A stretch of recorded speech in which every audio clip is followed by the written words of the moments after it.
Hello everyone, welcome back to my channel. My name is Katie. I am the Introverted Reader, and today's video is you can see it by the title. Because every so often on this channel I've been doing a little series where I read a favorite author's past books that I haven't read before. I pick out 3 and I read them and I talk about them in a video. I've done it 3 times before with 3 different authors. I'll see if I can. I think I put a playlist together on my channel, which I'll try and remember to link in the description. But anyway, so the author that I decided to experiment with this time was Ashley Poston. Yes, Ashley Poston. And so the let me tell you something, lads. Come closer.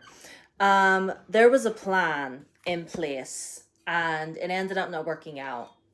But we're going to hydrate first. And if you've yet to hydrate today, please do so. So what happened was, the original idea was to read this and read this.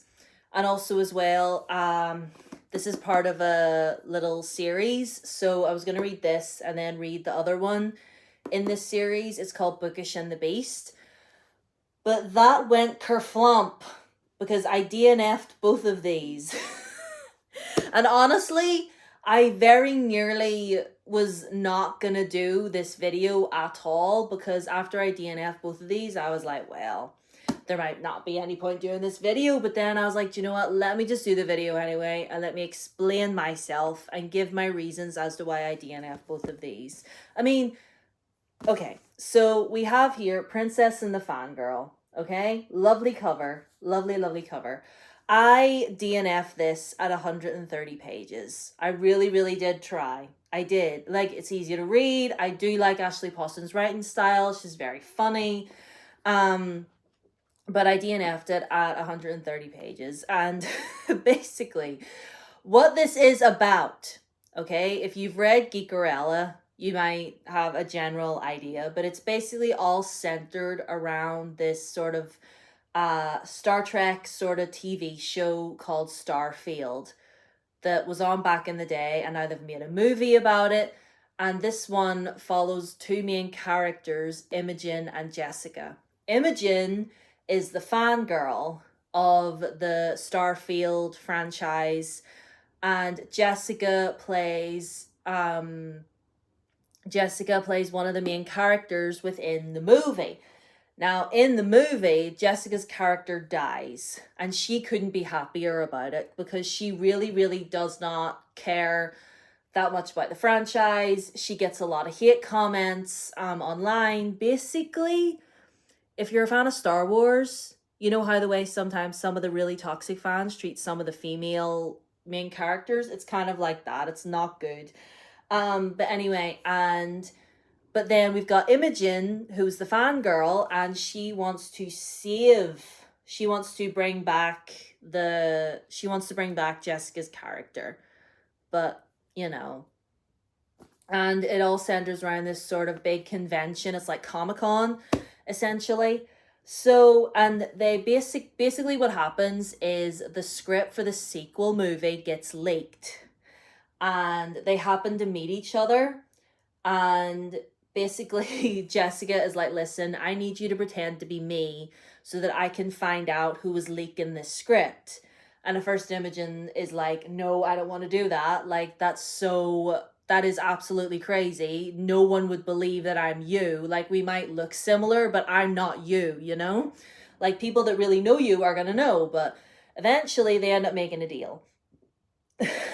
And then Imogen sort of sees it as her chance to be like, you know what? I can talk it all up. I can see of this character. And, on paper, this sounds like something that I would enjoy because I've been a part of many fandoms over the years. Just come a bit closer. I have been a part of many fandoms over the years. I have. And I'm proud of that. I'm not ashamed of that. It's the little bubble that I like to go into when the real world gets scary. Do you know what I'm saying? But my issue with this, why I DNF'd it. first and foremost, far too many references. Like, every other sentence included a reference about something. And I understand it's centered around fandom, but I know you're all like rolling your eyes, being like, well, it's a book centered around a fandom, it's a book centered around a Comic-Con. Well, there would be references. But like one or two, fine. But every other sentence, nearly every other word is it got too much. It got too much for me. And Imogen just speaks in references all the time. Like she just speaks in quotes and makes reference. Like there's a part where Jessica's assistant is introducing himself to her, and she goes, "Hi, I'm Imogen Lovelace, Gryffindor, nice to meet you." She introduced herself via her Hogwarts house. This came out in 2018? Ashley Poston, were you asleep? Do you not know? Do we not already know? We been know. Ashley, why would you do this? I don't understand. And another thing as well, both these two main characters are the most insufferable, annoying, just I hated both of them, if I'm being fairly honest with you. I hated both of them. And you want to know the reasons why Imogen wanted to save Jessica's character on the TV show? Well, I shall say it to you. Her reasoning, right? So she's having a conversation with her brother, right? And they're passing out pins with Jessica's character's name on them, being like #save Amara and blah blah blah. And her brother asks her, "Why do you want to save a fictional character so badly?" Now, personally, if it was me, right, I'd probably say something along the lines of, "Oh, I feel like they add a lot to the story. The plot would be empty without them, and I really resonated with this character. I thought they were amazing. I just want to see more of them." Like, those are legit, I feel like those are legitimate reasons. But her reasons, let's see, page 41. I can't exactly say that I want to save Amara because I want to prove I'm not a waste of space. I'm not no one. I might not be good at many things. I suck at trig and chemistry and grammar, but even though I'm not vice president of the student body like Milo or salutatorian like his boyfriend Bran, I can still be exceptional. I'm not just a raindrop in a pond, but a comet plunged into the ocean. And I can make waves the size of skyscrapers because I'm not just here. I'm living. Just like Amara saying she didn't want to be princess. She was terrible at it. She wanted to... Okay. The inspiration is there. I get that. But the thing is,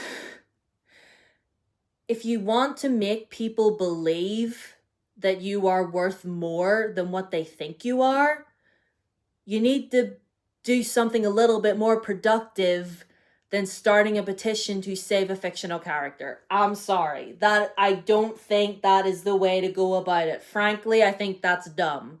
Like, maybe that's just me and my old dusty crusty millennial old age, but that is just... I literally read that and I was like, that is actually so stupid. There are more productive things you could actually do with your time that I don't... And as well, sorry, I've got notes here. I'm just... so annoying.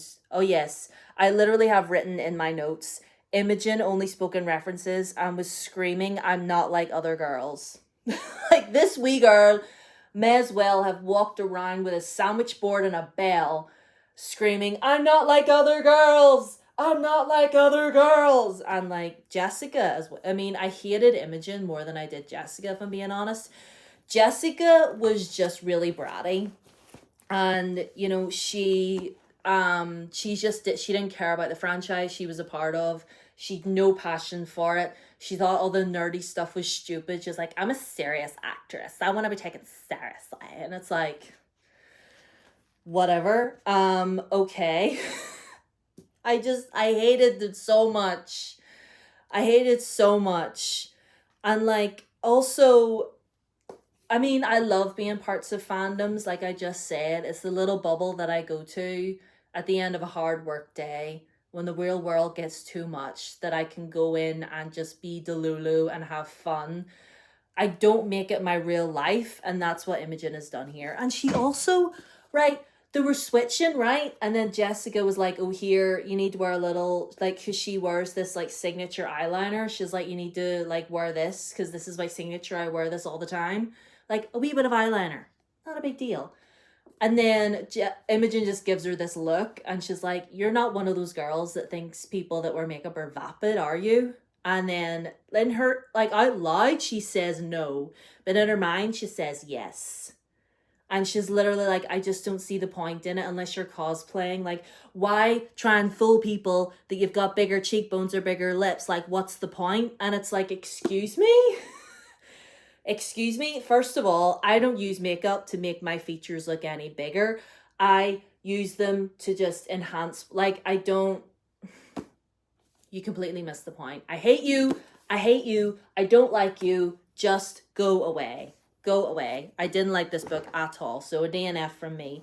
And then I attempted to read Among the Beasts and Briars, which, do you know what? I got halfway through this, as you can see. This has a lot of things that I would probably enjoy. It, you know, it's fairy tale, princess, you know, curses and castles and magic spells and shit, you know, and basically, right, let me try and explain, right, what this is about.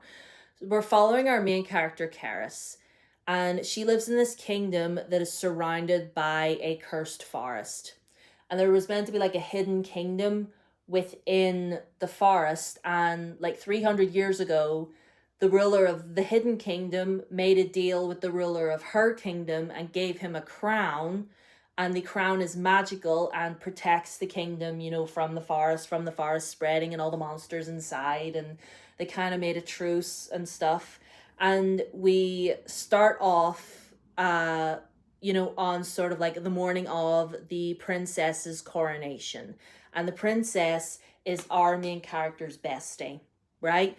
And, you know, they're going through a whole bunch, there's a whole lot of grief going on. I guess trigger warning for that, because talks about how the princess's older brother died and then her dad passed away, so now the crown has fallen to her and she wasn't technically meant to be the heir, and she's all like, oh, what if I do a bad job? And anyway, our main character and her father are the royal gardeners. They, you know, tend the gardens and prune flowers and stuff like that. And, you know, and again, you know, it's, you know, magic and, you know, cursed forests. And she has a fox sidekick that accidentally gets turned into a man, because why wouldn't he? You know, again, it had a lot of what I thought I would enjoy. And there was, I guess, parts of it that I did enjoy. But some of the dialogue kind of bothered me. Like the way oh yeah, I DNF'd at like 172 pages. Some of the dialogue between the characters really annoyed me. Like the main character and her daddy, like if her dad was going somewhere, he's like, here, I need to go fetch something, or I need to go get ready and do this, whatever. He'd be like, I'll see you in a bloom. And it's like, okay, I guess only gardening people would find that endearing. I find it a bit, whatever, fine, whatever. That's the way you, some of the, like just the dialogue was just, I don't know, bit cringy, sometimes a bit too modern for a fantastical world, I guess. And one of my main reasons here was the main character, Karis. A little bit annoying, I won't lie.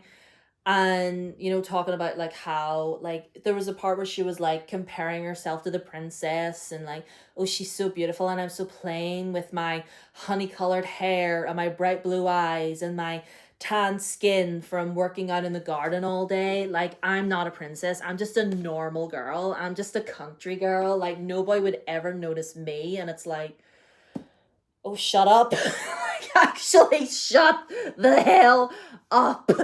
You know, and I tried. Again, I tried. I got halfway through because, like I said, you know, the story was actually quite interesting. I was actually quite intrigued. It was giving me Once Upon a Time.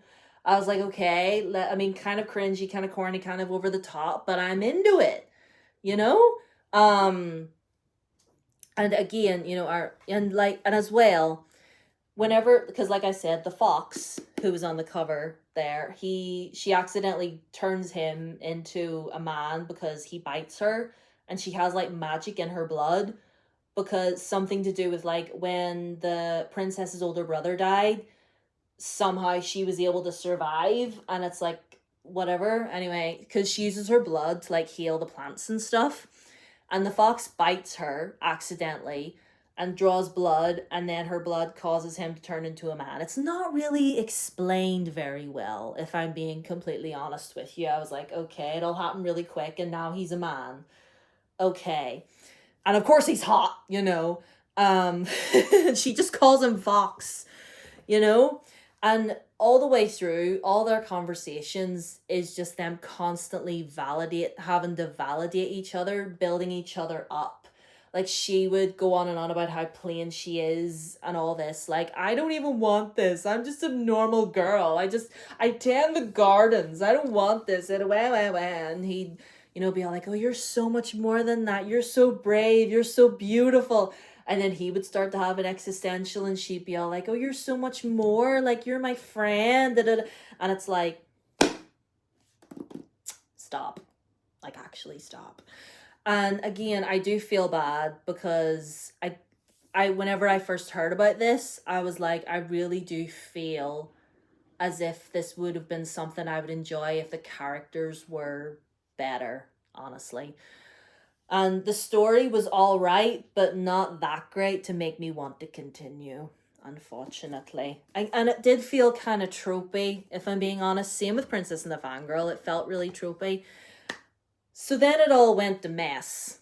And honestly, the next book in the Once Upon a Con series, the love interest in that is a guy that we do meet in Princess and the Fangirl, but he's kind of he's a real creep. He's not a nice person, and I'm like, want to read I don't want to read a book where he's the love interest and give him a redemption arc. Like, F that ish, you know what I'm saying? And then I was looking at Goodreads at Ashley Poston's other books, and I do not have any interest in reading Dead Romantics. I do not have any interest in reading 7 Year Slip. Sorry, not sorry. I've no interest, okay? But then I looked over at my bookshelf, and like a shining beacon, I saw this book by this author, and I was like, why didn't I think to do this before? I mean, I've read it, but I may as well read it again and make this a happy ending. So I reread Heart of Iron. I reread Heart of Iron. Yes, I did. And I reread it and I tabbed it all over again. You see all those tabs? Yes. And honestly, I got worried because I was like, this came out in 2019. And the first time I read it, I adored it. I gave it 5 stars. I talk about it in nearly every single video. And I was like, am I gonna like it as much as I did back then? Because that was like 5 years ago. And then, this is an Owl Crate edition, by the way, that I got in an Owl Crate box, and it's just so dusty, but I love it. But then I reread it, and guys, it was amazing. I still love this. It's 5 stars. Anastasia, set in space with space pirates, and the captain of the ship, the pirate ship that our girl is on, is a beautiful, big, butch, proud lesbian who is happily married to her little sunshine of a wife. And she literally, like, her wife calls her sunshine, and she calls her my starlight. And the queer rep in here, I love. Like, the characters in here, I love. Like, Jackson Robb have my heart. Like, I love this so much. Yes, because basically she was found as a child drifting through space with a sentient android called DO9. And so the pirates basically took her in and looked after her. And that's the life she's always only ever known, with her android companion who she's in love with, which I thought was a little bit weird when I read it for the first time, but whatever. And I adore this with my whole heart. this was definitely the happy ending that we all deserved. And I am currently reading the sequel. I'm reading the sequel. I didn't want to. I'm not going to talk too much about this because I'm still rereading it. But yeah, all was well that ended well, I suppose. All's well that ended well. Even though I did DNF both of these, and this video very nearly never saw the light of day, I'm glad that I reread this. And it just came to me that I was like, do you know what? Like, you might dislike books from an author that you probably currently really love, but that doesn't mean, you know what I mean? Like, it's not so much, like, I don't think it, like, it definitely is the story being told rather than the author. Because I was like, if I DNF these and I start rereading Heart of Iron, what if I get to a point where I don't like that anymore? And it's like, I didn't like the story in here. I didn't like the story in here that was being told. I didn't like the story in here that was being told. I wasn't interested. But this, so much better. Maybe I mean, I am currently like fully in my Star Wars era right now. Maybe that's why. But either way, this was amazing. It's not the book. It's not. Oh, what was I going to say? It's like, yeah, it's not the author. It's the story. Like, it's the story they're trying to tell, if that makes any sense. But anyway, DNF both of these. I thought maybe I would go back to this, but I really don't want to anymore. So yeah, that is all for this video. A little bit messy, a little bit rambly, a little bit long, but let me know any thoughts and feelings in the comments. Did you read either one of these? Did you feel the same way I did? Read Heart of Iron is all I'm saying. Yeah, this is a really long video. I'm gonna shut up now. Let me know your thoughts and feelings in the comments, and leave a like so the algorithm knows that you like me. Subscribe if you have not already. Ring the bell so as you know what video I'm coming out with next. I upload every Tuesday and every other Saturday. So yeah, I love you guys so much. Thank you for all the love. I really, really do appreciate it. All my socials are linked down below as always. And yeah, I'll see you later. Bye.